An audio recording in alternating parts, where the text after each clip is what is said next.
Yeah, as we travel along this Rapture trail, waiting for the Rapture, there's going to be some dips ahead, and you have to be totally focused on the Lord. You have to have the Lord Spirit with you, and you got to have the mentality of a investigator, of a detective. You got to be careful as to what anybody says about the rapture. This is very, very serious times we're living in, okay? It's not, fly by night, flying by the seat of your pants, just say whatever you want to say out there to get people to listen to you, okay? This is not show business. We're not here to be popular in the eyes of the world, okay? So let me tell you what I'm talking about here. I just caught wind of people who are trying to pin the rapture on a certain day between July 26th and July 28th because they base it on the 9th of Av, a Jewish holiday, whatever you want to call it, the 9th of Av or the 10th of Av, and some go on to say may happen even as far along as the 15th of Av. That's when the rapture is going to happen. Okay. First of all, what are you basing it on? Do you have scriptures that you can quote from the Bible indicating why that is?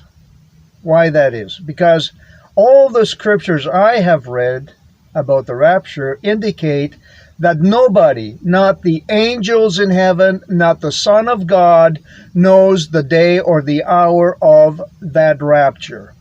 It would be just like in the days of Noah, just like in the days of Lot. They were going around buying, selling, building, marrying, being given to marriage, okay? It was business as usual. Nobody knew nothing, okay?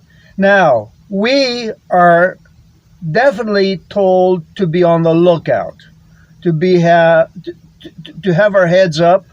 Okay, so if you are waiting for a thief in the middle of the night, what you do is, with our technology, you get all your motion detector cameras out there and you make sure that you are ready. Okay, you're always on the lookout. But if you're going to base your whole argument on some story about the Israelites digging a grave on the 9th of Av in the desert, and every one of them laying down in their grave, and year after year it turned out that 15,000 of them would not get back up the day after. They'd end up dead in that grave. And not only that, but they were ages 20 to 60. Okay, anyone under 20 or over 60 was not given to lie in their grave. Okay, if that is what you are basing your whole theory on, this factoid, you better come up with some serious scriptures, my friends.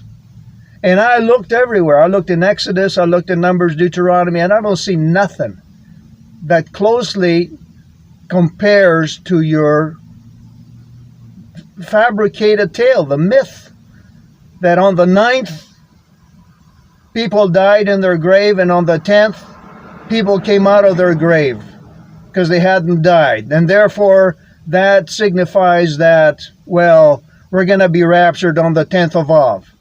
Come on. Are you people serious? And some of you call yourselves doctors? Huh?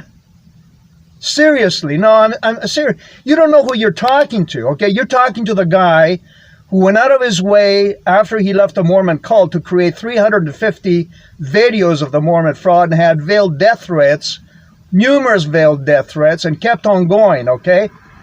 In a period of 2 years. You're talking to the guy who came up with a website, nojabforme.info, that's got over 700 links about the COVID fraud, and also had a lot of heat put on him.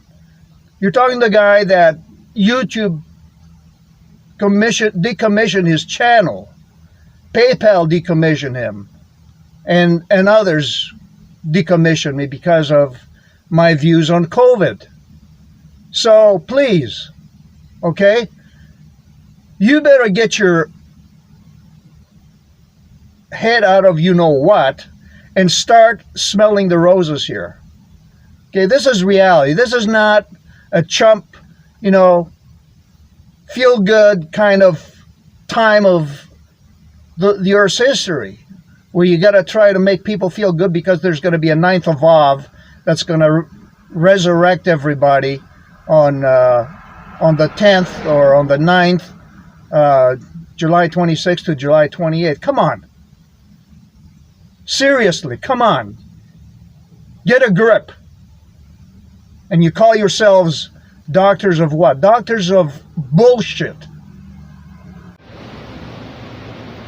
Yeah, you got to mix it up a little bit, do some cardio every once in a while. Listen, if the Lord said that not the angels and not even the Son of God knows the hour of the day, okay? What does that tell you? They have all the science and all the skills to figure out the exact day and hour if they wanted to, okay? They know the heavens like the back of their hand, the stars, everything that's in motion, okay? They know the seasons. They know what's going to happen to the kings of the earth. They have predicted it all, but yet they do not know the hour and the day of the rapture, okay? When everything is business as usual, and suddenly, boom, it happens. What does that tell you? If they don't know, you think that you, with your 2 brain cells, with the imagination of a mollusk, you can put it all together and figure out exactly the day and the hour of the rapture? What are you thinking? Are you calling God a liar? Is that what's going on here? Because God was very, very strict back in the Old Testament, when people got under his skin, he did things to them. You can't mess around with God. Don't try and figure out something that it's not in your purview to figure out. Don't try and nail it down to the day and the hour. Don't. We know the season. This is the season. We're all seeing the low-hanging fruit around here, okay? We know what's going on with the wars. We know what's going on with depravity, with you name it. How they use the kids for this and that and the other, okay? And the Lord's anger is off the charts. So we know something's going to happen quickly. But we don't know when. So we got our motion detector cameras out and we're trying to figure it all out. We're staying ready. You get your heart ready. That's what you got to do.